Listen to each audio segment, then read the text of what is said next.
গ্রামের শেষ প্রান্তে একটা পুরনো বটগাছ ছিল। লোকেরা বলতো পূর্ণিমার রাতে সেখানে আলো জ্বলে। এক সন্ধ্যায় রাফি সেখানে গিয়েছিল। হঠাৎ বাতাসের মিষ্টি ঘ্রাণ আর চাঁদের আলোয় সে তাকে দেখল। এক সুন্দরী মেয়ে, চুল লম্বা, চোখে নরম আলো। মনে হচ্ছিল সে যেন এই পৃথিবীর নয়।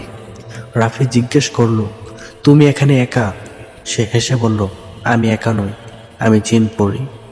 ভয় পাওয়ার কথা ছিল, কিন্তু রাফির বুক কাঁপেনি, বরং অদ্ভুত এক শান্তি নেমে এলো। দিনের পর দিন তারা পূর্ণিমার রাতে দেখা করত। সে জিনপরি তাকে আকাশের গল্প শোনাতো। রাফি তাকে শোনাতো মানুষের স্বপ্ন। এক রাতে সে বলল, আমাদের প্রেম সম্ভব না, আমি জিন, তুমি মানুষ। রাফি তার দিকে তাকিয়ে বলল, প্রেম কি পরিচয় দেখে? চাঁদের আলো তখন আরো উজ্জ্বল হলো। সে ধীরে বলল, আমি যদি মানুষ হই, আমি আমার সব জাদু হারাবো।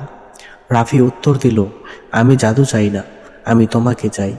সেই রাতের পর লোকেরা বলতো বটগাছের নিচে এখনো দুজন মানুষ হাত ধরে বসে থাকে।